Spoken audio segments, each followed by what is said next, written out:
बिस्मिल्लाहिर्रहमानिर्रहीम, अस्सलाम वालेकुम। कैपिटल टॉक में खुशामदीद। सबसे पहले आज हम काबुल में जो खुदकुश हमला हुआ है उसमें 80 से ज़्यादा बेगुनाह अफराद जो हैं वो शहीद हो गए हैं, तो इस हमले की मजम्मत करते हैं। दुनिया में कहीं भी दहशत गर्दी का वाक़या हो, हमें इसकी मजम्मत करनी चाहिए।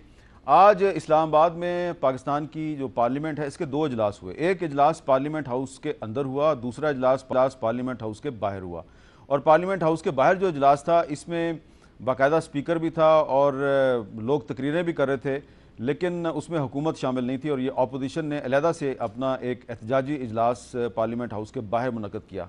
और इस इजलास में एक करारदाद मंजूर की गई जिसमें मुतालबा किया गया कि जो हाशमी साहब हैं मुस्लिम लीग नून के सेनेटर, उन्होंने जो हाल ही में एक तकरीर की है उसका नोटिस लिया जाए और बाद में ये भी कहा गया कि उनको पार्लियामेंट से निकाल दिया जाए, फ़ारग कर दिया जाए, डी सीट कर दिया जाए। और ये सूरत हाल जो है इस पर हुकूमत क्या सोचती है, आज हम हुकूमत और अपोजिशन के नुमाइंदों से बात करेंगे। हमारे साथ मौजूद हैं जनाब राना तनवीर हुसैन साहब, वफाकी वज़ीर बराए दिफाई पैदावार, डॉक्टर आरिफ अलवी साहब पाकिस्तान तहरीक इंसाफ के सीनियर रहनुमा, और जनाब इमरान ज़फ़र लगारी साहब पीपल्स पार्टी के रुकन कौमी असम्बली। इससे पहले कि मैं सवाल करूँ राना तनवीर साहब से, पहले ज़रा सुन लेते हैं कि निहाल हाशमी साहब ने क्या काबिल एतराज़ बात की है। हिसाब लेने वालों, हम तुम्हारा यौम हिसाब बना देंगे। जिन्होंने भी हिसाब लिया है और जो ले रहे हैं, कान खोल के सुन लो, हमने छोड़ा नहीं तुमको। आज हाजिर सर्दी दो, कल रिटायर हो जाओगे। तुम्हारे बच्चों के लिए, तुम्हारे खानदान के लिए पाकिस्तान की जमीन तंग कर देंगे हम।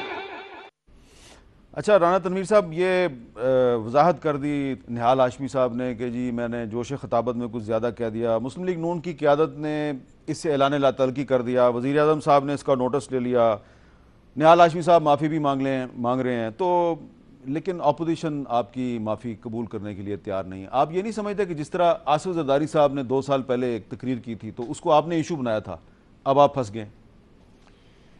नहीं मीर साहब, जिस तरह अभी निहाल हाशमी साहब ने सफाई भी दी है कि मेरे जोश खिताबत में या जोश में या जज्बात में हो गया, मैं समझता हूँ कि ऐसे मौके पे या इस किस्म के मौजू पे हज़ारे ख्याल करते हुए जोश को काबू में रखना चाहिए और जज्बात काबू में रहने चाहिए, ताकि क्यों ये बड़े सेंसिटिव चीज़ें हैं जो आजकल चल रही हैं। तो मैं समझता हूँ कि मैं उसकी जो एक्सप्लेनेशन है उसको मानता हूँ। जज्बात में जो पॉलिटिकल वर्कर होते हैं वो जज्बात में कर जाते हैं ऐसी बातें, कुछ रिएक्शन ऐसे होते हैं, लेकिन उनको काबू में रखना चाहिए क्योंकि ये चीज़ें कानूनी हैं और कॉन्स्टिट्यूशनल हैं, अदालती हैं, चल रही हैं। तो बाकी जो आप अपोजिशन की बात करते हैं उनका तो ये सिलसिला जो है वो मैं देख रहा हूँ कुछ अरसे से। खैर जो PTI उसका तो खैर सिलसिला ही कुछ और है, कुछ और सोच है, कुछ और उनके रवैये हैं शुरू से ही, डे 1 से, आज के नहीं हैं, जब से वो पार्लियामेंट में आए हैं, पार्लियामेंट से बाहर भी थे इनके लीडर का और उनके जो लोग हैं इलेक्टेड हों या नॉन इलेक्टेड हों पार्टी के लोग। लेकिन जो पीपल्स पार्टी है उसका मैं समझता हूँ कि उनका तो एक पॉलिटिकल रवैया हमेशा रहा है। हमेशा उन्होंने स्ट्रगल किया है कि पार्लियामेंट की बालादस्ती हो, इनकी बहाली हो और जमहूरियत चलती रहे। लेकिन कुछ क्योंकि इलेक्शन करीब है, जो मेरा अपना अंदाज़ा है, क्योंकि बहुत ये तजर्बाकार सियासी लोग हैं, पुराने पार्लियामेंटेरियन भी हैं, बहुत सारे पार्लियामेंटेरियन इनके ऐसे मेजॉरिटी जो बहुत कई दफ़ा मेंबर नेशनल असम्बली या सेनेट में आए हैं। तो पार्टी की भी एक तारीख़ है जमहूरियत के लिए उनकी तवज्जो, उनकी स्ट्रगल की। बल्कि मैं समझता हूँ नंबर 1 अगर देखा जाए हिस्ट्री पाकिस्तान की तो उन्होंने नंबर 1 उनको रेटिंग में करेंगे जो उनकी डेमोक्रेसी के लिए खिदमात हैं। लेकिन जो इलेक्शन करीब है, 1 साल रह गया है, तो मैं समझता हूँ जो वो भी कोशिश कर रहे हैं कि कन्फ्रंट्रेशन से कुछ ऐसा हम करें कि जैसे हमारी जो एक रिवाइवल है वो हो जाए और इलेक्शन में हमें शायद कामयाबी मिल जाए ऐसे कन्फ्रंट्रेशन से। ये एक रिक्वायरमेंट शायद हमारे अभी पॉलिटिकल कल्चर में है कि गवर्नमेंट के साथ कन्फ्रंट्रेशन हो और हर मामले को बिगाड़ा जाए। तो यही हुआ है कि अभी आप देखें किबला शाह साहब बड़े मरंजा हैं और उन्होंने अभी टेलीकास्ट करने में जिसकी ट्रेडिशन नहीं है, एक दफ़ा हुआ है 2015 में जो कोई सर्कमस्टांसेस हो गए, तो इसको इतना बड़ा इशू नहीं बनाना चाहिए था। क्योंकि मेरा अपना ज़ाती तौर पे ख्याल है, ये नहीं कि मैं अपोजिशन कर रही है। मीर साहब देखें, अभी इलेक्ट्रॉनिक मीडिया है, वो दूसरे मीडिया को, प्रिंट मीडिया को छोड़ दें, इलेक्ट्रॉनिक मीडिया में यहाँ हम बैठे हैं अपना। मैं आज भी बात कर रहा था कि एनालिसिस बजट का, बजट एक ऐसा डॉक्यूमेंट है, उसका आप भी एनालिसिस कर रहे हैं, आपके एक्सपर्ट्स कर रहे हैं, हमारे पार्लियामेंटेरियन कर रहे हैं, यहाँ पे उसको एक एक चीज़ को देड़ रहे हैं। तो वहाँ पे टेलीकास्ट होना कोई इतना बड़ा इशू नहीं है, लेकिन एक ट्रेडिशन नहीं थी, एक चल नहीं रही थी। तो मेरा ख्याल है अभी जो बाहर असम्बली लगाई है, ये बहुत सारे मुल्कों में ये हुआ है, लेकिन मैं समझता हूँ यहाँ एहतियात करते बजट के सेशन पे तो ये मुनासिब। आरिफ अलवी साहब, निहाल हाशमी साहब ने वजाहत कर दी, ये कह दिया जोश खिताबत में गलती होगी, तो आप गलती कबूल नहीं कर रहे, आप कह रहे हैं इनको डी-सीट कर दिया जाए। कुछ ज़्यादा सख्ती नहीं आ गई आपके मौक़िफ़ में? मैं ये समझता हूँ कि मैं इत्तेफाक करता हूँ। पहली बात, राना तनवीर साहब ने जो बात कही कि पाकिस्तान तहरीक इंसाफ का रवैया और मकसद कुछ और है, क्योंकि मैं समझता हूँ कि जिस मुल्क के अंदर गरीबों के मामले में कुछ किया ना जा सके, उसके अंदर हर बात तलाश करना चाहिए और करना चाहिए कि आइन के मुताबिक लोगों तक वो बेनिफिट्स पहुँचें। पहली बात तो मैं इनसे इत्तेफाक करता हूँ कि पाकिस्तान तहरीक इंसाफ स्टेटस को हिलाती रहेगी और अपने अंदाज से। दूसरी बात, मैं आपसे ये कहना चाहता हूँ कि मैसेज जो निहाल हाशमी साहब ने कन्वे करना था वो हो चुका, वो हो चुका। आप समझते हैं कि ये उन्होंने अपनी मरकजी क़यादत की मर्जी से किया? अच्छा, ये मैं इस वजह से कह रहा हूँ कि परसों मैं एक प्रोग्राम में था, मैंने आपसे नाम लिया, समा टीवी नदीम मलिक साहब के, उसके अंदर भी यही अल्फाज कहे गए। तो ये जोश खिताबत वाली, निहाल हाशमी ने कहे, निहाल हाशमी ने मेरे साथ प्रोग्राम में थे, ये जोश खिताबत वाली बात नहीं है। और उसकी कटिंग निकाल लीजिए, ऑफ एयर की कुछ बातें थीं वो देखी जा सकती हैं, बिल्कुल यही बात कही गई और मैं खुद डर गया इस बात से कि ये क्या कहा जा रहा है। लिहाजा तीसरी बात, मैं कहता हूं कि इस मामले में PML नून की हिस्ट्री आप उठाकर देख लें कि जब इनके खिलाफ फैसला होने लगा सज्जाद अली शाह साहब का मामला, तो इन्होंने सुप्रीम कोर्ट पर धावा बोला। एक, जब मामला आपको याद है जस्टिस क़य्यूम साहब को फ़ोन करके अपनी मर्ज़ी का फ़ैसला कराया गया, तो PML नून इस माना करके मशहूर है कि या तो इंटिमिडेट करेगी या वो पैसे से काम करेगी, मगर फैसलों के एतबार से वो इसको गवारा नहीं कर सकती। तीसरी बात, मैं आपको ये बताऊं कि जब नैब का कोई 1-1.5 साल हुआ कि नैब ने कुछ केसेस शुरू किए, तो उसके ऊपर नवाज शरीफ साहब ने कहा कि अपने जामे में रहो, अशराफिया की पगड़ी मत उछालो और तुमको हम देखेंगे कि किस तरह से तुम्हारा रवैया रहेगा। तो ये धमकियां इस माना करके कि निहाल हाशमी साहब को माफ़ कर दिया जाए, ये जो लड़कों को पकड़ा है आपने किस बात पर पकड़ा है? आइन के मुताबिक आप अदलिया को और फौज के एतबार से कुछ कह नहीं सकते, तो ये गिरफ्तार क्यों नहीं कर रहे? लड़कों को तो गिरफ्तार कर लिया, वो जो मासूम पता नहीं उन्होंने क्या कहा, रात भर उनको जनाब कोयटा से यहाँ लाया गया, तो क्या वो अपने कारकुन के लिए और अपने सेनेटर के लिए कानून और है और वो मासूम बच्चों के लिए कुछ और है?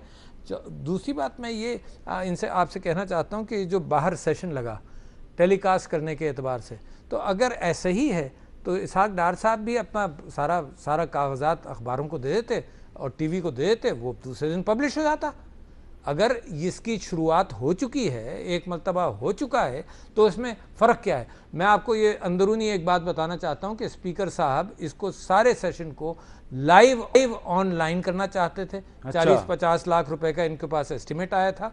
मैंने और मेरा बेटा, क्योंकि इसमें बहुत डॉक्टर अबाब अली इसमें बहुत वो उसकी नॉलेज है, तो हमने उनसे कहा था कि आप इसको पब्लिक करें, बात को आप बिड्स मंगाएं, और ये 8-10 लाख रुपए से ज़्यादा का मामला नहीं है, ऑनलाइन लाइव टेलीकास्ट। तो यहाँ पर आकर सेंसिटिव यूँ हो गए कि साल करीब ख़त्म हो रहा है, 5 साल होने को आए, बजट के अंदर बड़ी डिस्क्रेपेंसीज हैं, जो इनके कोई विजन नहीं है। अकाउंटेंट्स बजट है कि यहाँ से पैसा यहाँ आएगा, यहाँ लग जाएगा, और बजट के आखिरी 3 पेजेस के अंदर सारे सोशल इंडिकेटर्स के हवाले से ये कहा गया है कि अगली असेंबली इनको देखेगी। तो लिहाजा मेरा ख्याल ये है कि ये भी डेलिब्रेट हुआ है कि ये नहीं चाहते कि पब्लिक तक दूसरा पॉइंट ऑफ व्यू जाए, और अगर इतना ही छोटा पॉइंट है तो जाने देते, मसला क्या था? अच्छा, जमहूरियत का तकाजा है, जाने देते, कोई अच्छा। इमरान जफर लगारी साहब, क्योंकि बार बार जिक्र हो रहा है कि आज असम्बली का इजलास एक अंदर हुआ एक बाहर हुआ, वो इजलास जिसमें आरिफ अलवी साहब और आप मौजूद थे, मैं उस इजलास की एक छोटी सी मैं चाहता हूं कि एक रिपोर्ट आपको दिखा दें जो राशिदा शुएब ने तैयार की है।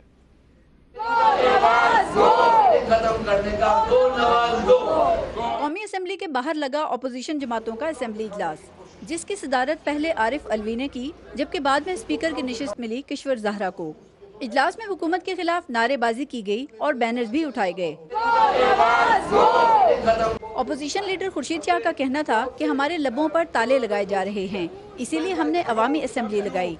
अब हम पार्लियामेंट के मुश्तरका इजलास में सदर को बोलने नहीं देंगे। पार्लियामेंट के अंदर ना तो हमें अवामी मसला उठाने दिया जाता है, स्पीकर माइक बंद कर देता है, बहुत कम टाइम देते हैं। किसान को मार दिया, मजदूर को मार दिया और बजट में इतना बड़ा झूठ बोला और फ्रॉड बोला। अपोजिशन असेंबली में बजट पर बहस तो शुरू हुई, लेकिन असल मौजू बना लोड शेडिंग। अपोजिशन रहनुमाओं का कहना था कि हुकूमत नाकाम हो चुकी। अपोजिशन इजलास में निहाल हाशमी के बयान की मजम्मत करते हुए मुत्तफिका करारदाद मंजूर कर ली गई, जिसमें मुतालबा किया गया है कि सुप्रीम कोर्ट बयान का फौरी नोटिस ले। ये धमकी तो मेरा ख्याल है सिर्फ इदारों को नहीं, पूरे पाकिस्तान को धमकी है। अपोजिशन को मनाने के लिए पख्तूनख्वा अवामी मिली पार्टी के सरबराह महमूद खान अचकजई अपोजिशन के इजलास में पहुंचे, लेकिन बात ना बनी। अपोजिशन ने अपना इजलास गैर मुअय्यना मुद्दत तक मुलतवी कर दिया। कैमरामैन अब्दुल सुमरो के साथ राशिदा शोएब, कैपिटल टॉक, इस्लामाबाद। तो ये आपने रिपोर्ट देखी। अब मेरा सवाल आपसे ये है इमरान ज़फ़र लगारी साहब कि आज आपने इजलास पार्लियामेंट के बाहर मुनक्कद किया, कल आप फिर अंदर जा रहे हैं क्योंकि सदर की तकरीर है और वहाँ आपने हंगामा राई करनी है, तो अगर आपने बाहर शुरू किया रवायत तो उसको जारी रखें फिर। देखें जी, शुक्रिया आमिद मीर साहब, ये तो डिसीजन है अपोजिशन लीडर और पार्लियामानी लीडर का, लेकिन मेरी अगर प्रेसिडेंशियल एड्रेस में जाते भी हैं, ज़ाहिर है सारी पॉलिटिकल पार्टीज़ जो अपोजिशन में उनके साथ बैठ के डिसीजन होगा। क्या राय होती है कल सुबह ही पता चलना है कि हम जा रहे हैं कि नहीं जा रहे हैं, बाहर एहतजाज करें कि नहीं। लेकिन हामिद मीर साहब, इस 4 साल में ये जो 5वां साल शुरू हुआ है, इसमें पार्लियामेंट की बड़ी, मुझे कहना नहीं चाहिए लेकिन एज ए पार्लियामेंटेरियन, बड़ी पार्लियामेंट हाउस की ना बड़ी इदारे से इदारे की बड़ी तजलील हुई है। क्योंकि जो एक रवायत थी जो पाकिस्तान पीपल्स पार्टी ने पिछले 5 साल डाली थी, मैं नहीं कह रहा कि हम फरिश्ते थे, हमसे भी गलतियाँ हुई होंगी, लेकिन हमने एक रवायत डाली थी। उससे पहले एक डिक्टेटरशिप में भी एक रवायत पार्लियामेंट की आ गई थी, हालांकि वो रबर स्टैम्प पार्लियामेंट था, लेकिन एक थी। लेकिन इस हुकूमत में, जमहूरी हुकूमत में मियाँ साहब को इतना मेजॉरिटी मिली। As a back bencher, as a young parliamentarian, मुझे बड़ा दुख हुआ इस पार्लियामेंट को देख के कि ये वो पार्लियामेंट है जहाँ मैं अपने हल्के के मसले भी शायद उजागर करूँ तो वो एड्रेस नहीं होते। मैं स्टैंडिंग कमेटीज़ में अपने प्रपोज़ल दूँ तो शायद वो एक्सेप्ट नहीं होंगे, क्योंकि एक पार्लियामेंट, एक मेरे लिए ना एक पार्लियामेंट बड़ा, हमारे पाकिस्तान पीपल्स पार्टी का हमारे एक बड़ा बिलीव है इस पर। प्राइम मिनिस्टर का ना आना इस पार्लियामेंट में, उसको बहुत ज़्यादा उसने वीक किया। मैं तनवीर साहब, चौधरी साहब को नहीं, लेकिन ओवरऑल इनके मिनिस्टर्स की जो परफॉर्मेंस है पार्लियामेंट के लिए, ख़ास तौर पे कौमी असम्बली के लिए, वो बड़ी, वो यानी कि मैं समझता हूँ मैं उससे सेटिस्फाई कम अज़ कम नहीं हूँ। तो ये बात नहीं है कि आखिरी साल है तो हम लोग बाहर जा रहे हैं, बाहर अपोजिशन इस तरह हम वो कर रहे हैं ये, लेकिन जिस इश्यूज़ पे इन लोगों ने वोट उठाए थे या जिस तरह इनको वोट मिला था, एनर्जी क्राइसिस आज हल नहीं हो सका। हामिद मीर साहब, मेट्रो बस चलें, ये सारी चीज़ें बहुत अच्छी हैं, लेकिन क्या लाहौर और रावलपिंडी और इस्लामाबाद का ट्रैफिक इन बड़े बड़े प्रोजेक्ट से कम हो गया है? आज भी लोग उसी ट्रैफिक में फंसे हुए हैं, लोग अपने टाइमिंग्स पे नहीं पहुंच सक रहे, कोई फ़र्क नहीं पड़ा। वो जो कशकोल तोड़ने की बात थी 2013 में, मैंने तो 2013 में बजट स्पीच में कहा था कि डार साहब गलत कह रहे हैं, ये कशकोल मटका बन जाएगा। आज वो मटका बन गया है। तो ये सारे क्राइसिस, और पार्लियामेंट एक वाहिद इंस्टीट्यूशन था जिसमें ये चीज़ें हल होनी थी, लेकिन अनफॉर्चुनेटली कि मुस्लिम लीग नून की एक रवायत रही है कि उन्होंने पार्लियामेंट को कभी सीरियस नहीं लिया। तो मैं समझता हूँ कि अब अपोजिशन का ये आखिरी साल इलेक्शन के लिए नहीं, हम समझ रहे हैं कि हम पार्लियामेंट के लिए जंग लड़ रहे हैं, चाहे वो अंदर लड़ें या बाहर गलियों में लड़ें। अच्छा, उस पर भी बात करते हैं। अगर राना साहब, मैं आपकी इजाज़त से उमर चीमा साहब सीनियर सहाफ़ी हैं, उनसे एक राय ले लें कि ये जो साथ ही साथ एक दूसरा मामला चल रहा है कि JIT पे एतराज़ात का सिलसिला जारी है, इस पर बात कर लेते हैं। अस्सलाम वालेकुम उमर चीमा साहब। जी वालेकुम सलाम। उमर चीमा साहब, आपने पिछले साल ये पनामा केस वाली जो स्टोरी है इसको आपने ब्रेक किया था और अब ये मामला जो है JIT तक पहुंचा हुआ है। JIT के कुछ अरकान पे बड़े एतराज़ात किए जा रहे हैं, आपके ख्याल में क्या ये एतराज़ात जेन्युइन है?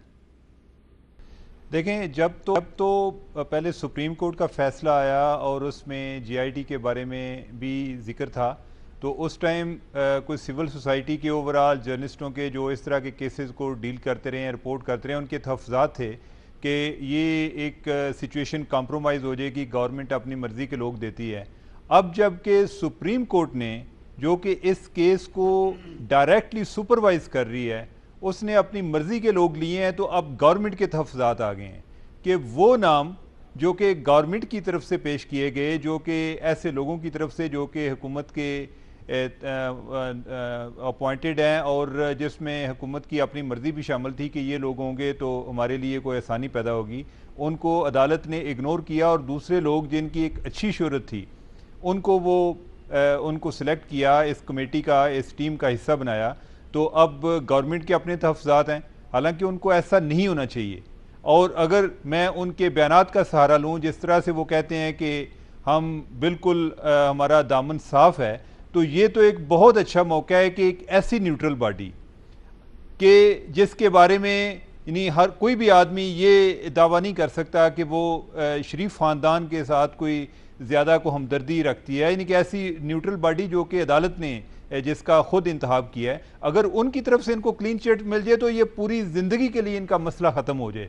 इसके बाद इन पर कोई आदमी किसी किस्म का इस केस के बारे में इल्ज़ाम नहीं लगा सकता। अगर ये इस तरह हो जाए तो इन्हें तो खुश होना चाहिए, बजाय इसके कि वो तहफ़्फ़ुज़ात का इजहार करें। कभी प्रेस कॉन्फ्रेंस की शक्ल में पहले अदालत में गए, अदालत ने ये पॉइंट रिजेक्ट कर दिया, अब कभी उस पर कोई प्रेस कॉन्फ्रेंस होती हैं, कभी निहाल हाशमी जो है वो कोई धमकी दे देते हैं, कभी जो हुसैन है वो हुसैन नवाज शरीफ जो हैं वो उधर उनके सामने पेश होते हैं तो वो अपने तहफ़्फ़ुज़ात का इजहार कर रहे होते हैं। तो ये बड़ी गलत बात है, अनफॉर्चुनेट है। उन्हें अदालत के फैसले का एहतराम करना चाहिए। और सबसे इम्पॉर्टेंट ये जीआईटी ने जो भी अपनी फाइंडिंग्स होनी है, ये उनकी तरफ से कोई फैसला नहीं होना। हाँ, ये जो भी अपनी फाइंडिंग्स देंगे अदालत ने उसके ऊपर फैसला करना है कि इन पर कौन सी फाइंडिंग्स। अच्छा, आपने निहाल हाशमी साहब का जिक्र किया। निहाल हाशमी साहब ने तो वजाहत कर दिया है, पार्टी भी कह रही है कि उनका मौकफ ज़ाती मौकफ है, पार्टी का मौकफ नहीं है। तो आप उनकी पार्टी और उनकी क़यादत का मौकफ क्यों नहीं तस्लीम कर लेते? वज़ीर आज़म साहब भी कह रहे हैं नोटिस ले लिया है, आप इसको क्यों नहीं कबूल कर रहे? मीर साहब, ये जो सियासी बयानात होते हैं या सियासी धमकियाँ होती हैं, इनमें एक अबहाम का पहलू जानबूझकर उसको रखा जाता है, और ताकि अगर कोई ज़्यादा स्ट्रांग किस्म का फीडबैक आए तो हम उसको ज़ाती राय करार दे दें। अगर उसमें लोग उसको एक्सेप्ट कर लें या जिनको डराना मकसूद है वो डर जाएं तो हम कहें जी कि हमारी स्ट्रेटजी बहुत कामयाब रही है। लेकिन जो निहाल हाशमी साहब ने कहा है, अगर आपका भी हुकूमती हलकों से ताल्लुक़ है, उन लोगों के साथ अगर किसी की कोई गुफ्तगू हो, तो मुझे तो ये लगा, ऐसा मालूम हुआ कि जो निहाल हाशमी साहब ने कहा है उन्होंने सिर्फ उन चीज़ों को मंजर आम पर लेकर आए हैं जो कि पहले हुकूमती हलकों में डिस्कस होती हैं, और इसमें कोई सरप्राइज नहीं होगा। और अपनी हिस्ट्री को मद्देनजर रखते हुए कि जब वो लोग पहले तो ब्यूरोक्रेट में जो ज़्यादातर ब्यूरोक्रेसी होती है वो वैसे ही डर जाती है, अगर कोई चंद लोग कोई खड़े हो जाते हैं या अपनी ड्यूटी करते हैं तो उनको बाद में उनको काफ़ी ख्वार किया जाता है। तो ये कोई ऐसी कोई अचंभे वाली बात नहीं या कोई नई बात नहीं है, इधर होता है। और निहाल हाशमी साहब ने जो बातें की हैं ये उन्होंने एक हुकूमती हलकों की तर्जुमानी की है। अच्छा, बहुत शुक्रिया उमर चीमा साहब, बहुत बहुत शुक्रिया। राना साहब, मैंने ये इसलिए ओपिनियन ली है इनकी कि ये इनका ताल्लुक पीटीआई से नहीं है, इनका ताल्लुक पीपल्स पार्टी से भी नहीं है। अब ये एक तासुर है, इंडिपेंडेंट जो एनालिस्ट है उनका एक ख्याल है कि ये निहाल हाशमी साहब जो है ना वो उन्होंने बात कह दी है और वही बात है जो हुकूमती हल्के प्राइवेटली करते हैं। देखिए, अगर मुझे आप हुकूमत का हिस्सा समझते हैं, हम तो आपको समझते हैं, तो मैंने तो आज तक ऐसी, मैं ऑनेस्ट टू गॉड कहता हूँ, ये मैं इसकी बिल्कुल मैं गवाही दूंगा, आपने कभी ऐसी बात नहीं की। नहीं, आपने, मैंने कभी सुनी भी नहीं, ना कभी डिस्कशन। अच्छा, मैंने तो खैर सुनी है।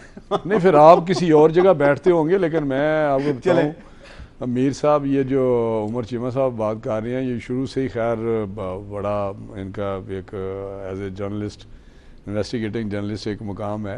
लेकिन मैं समझता हूँ वो काफ़ी, जो मेरी अपनी इनका मैं प्रोग्राम देखता हूँ या बातें सुनता हूँ, एंगुलर होते हैं, और वही उनका इस निहाल हाशमी के बयान पे भी उनकी जो स्टांस है या उनका अप्रोच है वो सेम है कि जी ये हुकूमती हलकों की तर्जमानी है या हुकूमत की तर्जमानी है। ऐसा नहीं है। निहाल हाशमी आपको जानते हैं एक पॉलिटिकल वर्कर है, और जो जितना लॉयलिस्ट है उसकी रिएक्शन आ सकता है ऐसे लोगों से, एक से नहीं, बहुत सारे लोग हैं जिनसे ये रिएक्शन आ सकता है, लेकिन मैं समझता हूँ गलत होगा। कोई रिएक्शन ऐसा नहीं आना चाहिए, और उससे हुकूमत की या PMLN की एज ए जमात कोई तल्लक नहीं है, ठीक है, जिसका हम इज़हार कर चुके हैं। लेकिन फिर मैं कहूँगा कि इन चीज़ों को जब इस किस्म के मामलात आते हैं तो मैं खैर कोई एविडेंस तो नहीं प्रोड्यूस कर सकता, लेकिन यकीनी तौर पे जो हमारे तरह के मुल्क हैं वहाँ अगर इस किस्म के मामलात आते हैं तो वहाँ पे भी रिएक्शन वर्कर्स में आते हैं। आप देखेंगे कि इंडिया में गाय के इशू पे, क्योंकि उसके साथ जज्बाती बात होती है, उनकी कोई मजहबी सा लगाव होता है, तो वहाँ रिएक्शन आ जाते हैं। तो इस किस्म का इस तरह सीरियस लेना किसी एक वर्कर की बात का कि ये पार्टी की तर्जमानी है या उसका ये मामला था कि उनकी पीछे कोई सोच है, ऐसा नहीं है। और उससे ला तल्की देखें, दुनिया में किसी जगह किसी सोसाइटी में भी आप देखें यही होता है कि अगर एक्सप्लेनेशन आ गई, ला तल्की का इजहार हो गया तो वो इशू ख़त्म हो जाता है। लेकिन अब PTI वाले या अपोजिशन वाले बादशाह हैं, इसको अगर हमने देखें, वो और चीज़ थी जो आप जरदारी साहब की बात कर रहे हैं। जरदारी साहब ने जो बात की थी वो जरदारी साहब थे, वो उनका एक पोजीशन है, पार्टी के सरबराह हैं, वो प्रेसिडेंट रहे हैं। तो मैं समझता हूँ कि निहाल हाशमी का बड़े इंपॉर्टेंट आदमी हैं, ये कराची से ताल्लुक है, पंजाब से इनको सेनेटर बनवाया गया। एज ए वर्कर इंपॉर्टेंट हैं, लेकिन आप अगर ये समझें कि उनका वो लेवल है कि अगर हाँ अगर किसी उस लेवल के बंदे से कोई बात हो तो वो तो समझ आती है। ने अभी पिछले दिनों सिंध में जितने भी जलसे किए ये उनके साथ थे। साथ तो बहुत सारे लोग आप नज़र आएंगे आपको, वो जो हमारे वर्कर है, पॉलिटिकल वर्कर है।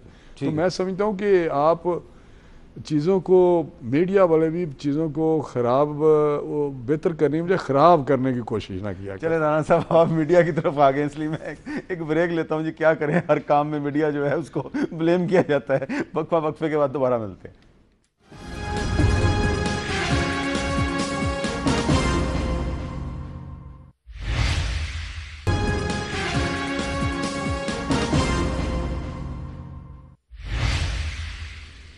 वक्फे के बाद कैपिटल टॉक में दोबारा खुशामदीद। डॉक्टर आरिफ अलवी साहब, ये एक ऐलान जो है वो मीडिया ने नहीं किया, ये अपोजिशन की तरफ से किया गया कि कल पार्लियामेंट का जो मुश्तरका इजलास है उसमें सदर मुमलकत को एक लफ्ज़ तक नहीं बोलने दिया जाएगा। मैं सिर्फ आपसे सवाल कर रहा हूँ कि ये आपने ये फैसला क्यों किया, क्योंकि सदर साहब तो बड़े नस्तालीक आदमी हैं। मैं समझता हूँ सिंबॉलिक बात यह है कि नेशनल असम्बली के अंदर जो बात चली है उस एतबार से मेरा भी ये ख्याल था। आपने फरमाया था, आप कह रहे थे कि भाई कल भी आप बाहर बैठे, मगर क्योंकि कल नेशनल असम्बली का इजलास नहीं है तो कल हम बाहर नहीं बैठेंगे। मगर कल सदर साहब वहाँ पर आ रहे हैं और सिंबॉलिक ऑफ फेडरेशन है, और फेडरेशन के एतबार से हमारा सबसे बड़ा एतराज़ ये है कि अगर नेशनल असम्बली को सही तरह से फंक्शन नहीं करने दिया जाएगा तो सदर के साहब के सामने नहीं बात करेंगे तो किसके सामने करेंगे। लेकिन अगर आप वफाक की अलामत को मलामत करेंगे तो फ़ायदा किसको होगा? वफाक की अलामत को मलामत नहीं कर रहे हम, तो नवाज शरीफ साहब की गवर्नमेंट के एतबार से वहाँ एतराज़ी नहीं। जब आप सदर को बोलने नहीं देंगे तो वो जाहिर है, मतलब वहां पर हमने अपनी बात तो रखनी है ना, कहाँ रखने देंगे? आप असेंबली में नहीं रखने देंगे, पार्लियामेंट में नहीं रखने देंगे, ऐसा बाहर रख लिया। तो लिहाजा मैं तो यही कह रहा हूँ ना, इसहाक डार साहब भी बाहर आकर, तो आप कह रहे हैं कि फिर बाहर ही नहीं कर देते भाई, आप ये कह रहे हैं कि बाहर ही रहो। हाँ, बाहर ही रहो। नहीं, यही रवैया है, बात रखनी थी वो रख दी, आज उन्होंने मुद्दा अपना बयान रवैया है जिसकी वजह से परेशानी है। और मैं आपसे एक बात भी कह रहा हूँ कि इन्होंने निहाल हाशमी को कम तर करते चले गए कि ये सिर्फ वर्कर है, कोई अहमियत नहीं है। निहाल हाशमी साहब वो हैं जो सेनेटर हैं, उनको कराची से पंजाब के वोटों से सेनेटर इलेक्ट किया गया। निहाल हाशमी साहब वो हैं जिनका नाम सिंध के गवर्नर्स के एतबार से बार बार अखबार की जीनत बना रहा कि ये सिंध के गवर्नर बनेंगे। अच्छा, उस आदमी को क्योंकि उसने एक बात कह दी तो आप ये कहें कि नहीं वो बिल्कुल गैर अहम आदमी है, ऐसे मामला चलेगा नहीं। दूसरी बात मैं आपसे ये एक और बात कहना चाहता हूँ, एक और बात मैं ये कहना चाहता हूँ कि फिर ये भी कहा ना कि अगर उसने माजरत कर ली तो माजरत कबूल कर लें। तो वो बच्चे जिनको सोशल मीडिया के सिलसिले में रात भर बंद किया गया और टॉर्चर किया गया, उन बच्चों की माजरत आपने कबूल नहीं की। ये भी पता नहीं था कि उन्होंने क्या किया, उनको तो उठा लिया गया, उनका कंप्यूटर जब्त हो गया, मगर क्या वो वहाँ फौज को एफिशिएंसी दिखा रहे थे? वहाँ पर असल लोगों को छोड़ दिया गया था, लिहाजा ये एफिशिएंसी दिखा रहे थे कि जी सोशल मीडिया को हमने फौज के खिलाफ बात करने से पकड़ा है, उन्होंने बात की है। अब जुडिशरी के खिलाफ वही एफिशिएंसी दिखा लीजिए, माजरत तो उनकी भी ले लेते ना, बात तो बराबर है। आइन की उसी शक के एतबार से वायलेशन हुआ है ना कि उन्होंने सोशल मीडिया में फौज को कहा, इन्होंने जुडिशरी के खिलाफ कहा और कम नहीं कहा। और ये बहुत अहम आदमी है, इनके खिलाफ ज़्यादा सीरियस एक्शन। और एक बात मैं उमर चीमा साहब से इत्तेफाक करता हूँ कि अब जितनी भी माजरतें हों, जो भी एक्शन हो, the message has been conveyed. मुझे लगता यह है कि जीआईटी के मामले के अंदर इतनी अच्छी तरह से गर्दन फंस गई है। पहले उसकी कॉन्स्टिट्यूशन पर एतराज़ हुआ, पहले उनके मेंबर्स पर एतराज़ हुआ, फिर पहले दो मेंबर्स पर एतराज़ हुआ, और इनके लोगों ने जो प्रेस कॉन्फ्रेंस की है उसमें सारी जीआईटी पर एतराज़ किया है। तो लिहाजा बहुत मुश्किल में फंस गए। अगर मनी ट्रेल होता सुप्रीम कोर्ट में आ जाता, और मुझे यकीन है कि वो सीधा साधा बच्चा जब उसने जाकर उस बातें पूछी गई होंगी तो यकीनन मनी ट्रेल का पता चल गया होगा कि कोई मनी ट्रेल तो नहीं। आपने ये लिहाजा प्रीएम्प्टिव काम किया जा रहा है, तो लिहाजा इसको पॉलिटिसाइज किया जा रहा है कि अगर फैसला खराब आएगा तो हम तुम्हारे बच्चों से भी निमट लेंगे। कैन यू इमेजिन, ये बात कही गई है कि तुम रहते कहाँ हो, तुम वहां रिटायर होकर कराची जाओगे ना, तुम्हारे ये उजैर बलोच वाला डायलॉग कहाँ से आ गया, ये एमक्यूएम वाले डायलॉग इनके मुंह में कहाँ से आ गए। सिर्फ कम्युनिकेट किया गया, धमकी दी गई एज यूजुअल। यानी मैं नहीं समझता हूँ इंडिविजुअल एक्शन है, मैं समझता हूँ कि ये बाकायदा एक मैसेज कहलवा दिया गया, दूसरे नहीं कह सकते, कह दिया, कह दो। इमरान ज़फ़र लगारी साहब, आपका क्या ख्याल है कि ये निहाल हाशमी साहब से कहलवाया गया या उन्होंने जज्बात में कोई गलती कर दी? हामिद मीर साहब, अगर आप मेरी ज़ाती राय पूछे ना, तो मुस्लिम लीग नून ने ऐसे बहना दिलवा के बड़े दोस्त अपने कुर्बान कर दिए। अभी निहाल हाशमी साहब भी तीसरे चौथे नंबर पे हैं मेरे ख्याल में। कहनी नहीं चाहिए बात, राना साहब शायद कुर्बान हुए। देखिए बात यह है कि ऐसी बात, पहली बात तो उन्होंने की क्यों, मैं चीमा साहब से एग्री करूंगा इस बात पे कि शायद रिएक्शन देखना चाह रहे होंगे, या वो अब उनको राना साहब ऑन करें ना करें, या मुस्लिम लीग नून उनको ऑन करे या ना करें, दैट्स अ सेकेंडरी क्वेश्चन। लेकिन मैं समझता हूं कि उन्होंने इस मौके पे, जबकि एक जॉइंट इन्वेस्टिगेशन टीम काम कर रही है, वेल हमारा पाकिस्तान पीपल्स पार्टी का तो बिलीव है ये तो इदारे मातहत हैं, प्राइम मिनिस्टर के क्या कर सकते हैं, क्योंकि हमारे यहाँ आज तक पाकिस्तान में ऐसी रवायत नहीं आई कि कोई जॉइंट इन्वेस्टिगेशन टीम, मातहत इदारे जो हैं प्राइम मिनिस्टर के, वो उनके खिलाफ कोई रिपोर्ट दे सके। इस मौके पे इस किस्म की बात करना, मैं समझता हूँ कि ये can be define as a threat and call to the judiciary, और जितने भी जिसको भी उन्होंने बोला है वो लगता यही है कि वो रिएक्शन देखना चाह रहे थे। अब ये जितनी भी माजरतें कर लें, ये उनको डिसऑन कर लें, क्योंकि निहाल हाशमी साहब, मेरे ख्याल में इनको डिसऑन नहीं करना चाहिए एज अ पॉलिटिकल पार्टी, क्योंकि वो पॉलिटिकल वर्कर है, वो इनकी पार्टी के लिए हमेशा लड़े भी हैं। जब मियाँ साहब मुश्किल अदवार में यहाँ पे नहीं थे तब भी वो उनके साथ खड़े थे, वो उनको छोड़ के नहीं गए थे। तो इस तरह डिसऑन करना अपने पॉलिटिकल वर्कर्स को स्टेटमेंट, वैसे उनसे पार्टी ओहदा वापस ले लिया गया, जो उनसे सिंध में पार्टी ओहदा था वो वापस ले लिया गया। नहीं करना चाहिए ना। देखिए उनको बुलाना चाहिए, उनके ऊपर शोकास करना चाहिए, उनकी हेयरिंग होनी चाहिए with in a party leadership. वो बेशक मीडिया पे आए या किसी चीज़ पे आए, इस किस्म का इनको सिस्टम बनाना चाहिए, जो कि हमारे यहाँ नहीं है। लेकिन हमारे पीपल्स पार्टी के यहाँ इस किस्म की चीज़ें हैं। हमारे यहाँ पहले शोकास आते हैं, फिर हेयरिंग्स होती हैं, फिर उनसे पूछा वजाहत तलब होती है कि भाई आपने ऐसा क्यों बोला। सिस्टम है जो कि इनके पास नहीं। ये बस बयान आता है फ़ौरन, ये ऐसा ना हो कि हमसे कोई नाराज़ हो जाए, इसको पार्टी से बेदखल कर दो। इस किस्म की चीज़ें नहीं। अच्छा, ये जो राना साहब, ये अब निहाल हाशमी साहब से पार्टी ओहदा ले लिया गया, वो सिंध में उनके पास एक ओहदा था, तो वैसे ये बात तो दुरुस्त है कि चले वो पॉलिटिकल वर्कर हैं, लेकिन उनके पास एक ऑफिस था, एक ओहदा था, तो अगर उनसे गलती हुई है तो आप उनको शोकाज नोटिस दें तहरीरी तौर पर, उनसे तहरीरी जवाब लें। ये क्या, वो उनको वज़ीर-ए-आज़म हाउस बुलाया और उनसे ओहदा वापस ले लिया?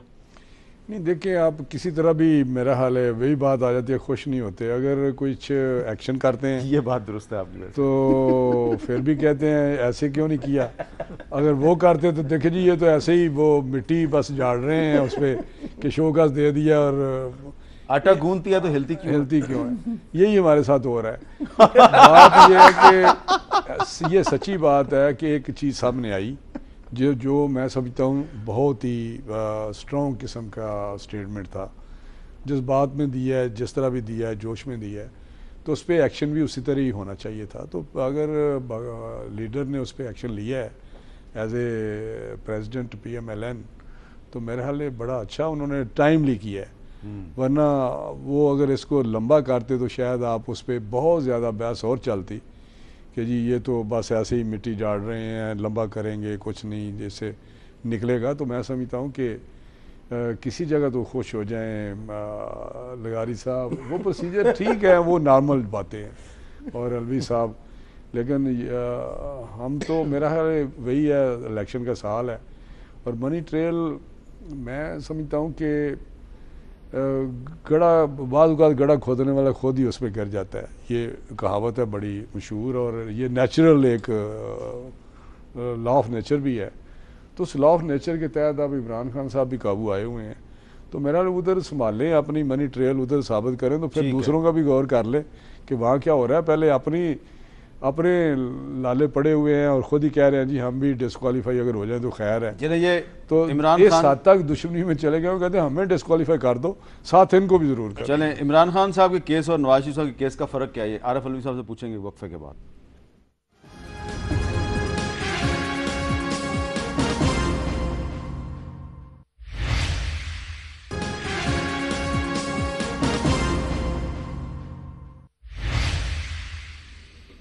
वक्फे के बाद गुफ्तगू में दोबारा खुशामदीद। डॉक्टर आरिफ अलवी साहब, हुसैन नवाज साहब जो हैं 2 दफ़ा JIT के सामने पेश हो चुके हैं, अब तीसरी दफ़ा फिर उनको बुलाया गया, वो तीसरी दफ़ा भी जाएंगे।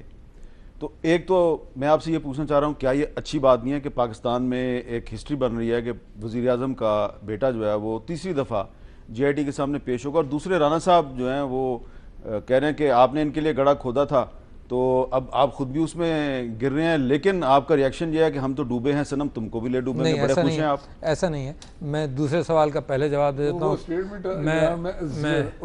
नहीं, वो तो इमरान खान पहले भी कह चुका है कि कानून पूरा होना चाहिए, वो कहते मैं जाता चाहे जो भी हो, एवरीबडी इज इक्वल, कानून पूरा होना चाहिए, लिहाजा कोई बड़ा आदमी बचना नहीं चाहिए। मैं कह रहा हूँ अगर कानून पूरा चला जाए। दूसरी बात ये जो चोरी करता हो, है ना, जिसने कोई करप्शन किया हो, है ना, वो हो। दूसरी बात ये कि इमरान खान के केस और नवाज शरीफ साहब के केस में मैं फिर मीडिया पर आता हूँ कि आप इसको बराबर क्यों समझते हैं, कोई वजह तो होगी ना, क्यों समझते हैं आप बराबर। यानी एक तरफ प्राइम मिनिस्टर रहा है, एक तरफ चीफ मिनिस्टर रहा है, गवर्नमेंट का ओहदा रहा है, पैसों के मामले में उसके ऊपर एलिगेशंस हैं, कमीशंस के मामले में एलिगेशंस होगी, मनी लॉन्ड्रिंग की है, पैसा बाहर ले गया है, और एक आदमी ने खुद कमाया है, वो पैसा अपना अंदर लाया है, उसके पास दोनों बराबर हैं। अगर दोनों बराबर हैं तो भाई साहब आप मुझे ये बताइए कि एक हवाई फायर का मुकदमा है और एक 50 आदमी मरने का मुकदमा है, क्या आप उसको बराबर का टाइम देंगे? सिर्फ इस वजह से कि जी क्योंकि दोनों लीडर हैं लिहाजा दोनों की बातें एक से है, तो लिहाजा मैं इससे इत्तेफाक नहीं करता। तीसरी बात मैं ये कह रहा हूँ कि एक पीपल्स पार्टी के लीडर ने कल टेलीविज़न पर यह कहा है कि JIT टीम को भी मुख्तलिफ इंडिविजुअल्स को पैसे का ऑफर दिया गया और उन्हें 25 करोड़ रुपए का है।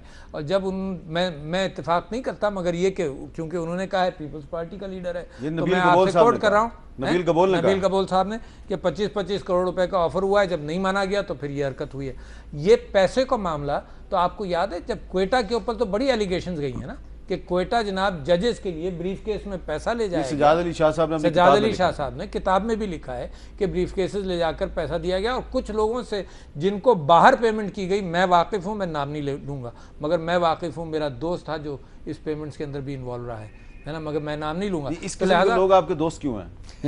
गवर्नमेंट सर्विस में था। अच्छा, फिर ठीक है ना, गवर्नमेंट सर्विस में था, उसको जिम्मेदारी दी गई कि वो ये काम करे। मैं आपसे ये कह रहा हूँ कि या तो ख़रीदे जाएँ, नहीं तो नहीं बिकेंगे तो धमकियाँ आमेज बात होगी। और इसी वजह से मेरा ख्याल ये है कि जो JIT के अंदर हुआ है, और ख़ास तौर पे ये जहन में रखिएगा वकील मौजूद नहीं है, अगर वकील मौजूद होता तो बहुत सारी चीज़ों से हो जाता, भाई इसका जवाब मत दो, इसका जवाब दो, वो वहाँ पर सारी चीज़ें दूध का दूध और पानी का पानी हो जाएगा। ठीक है, और इसी वजह से ये घबराहट है। अच्छा, अब मैं आपके पास आता हूँ राना साहब।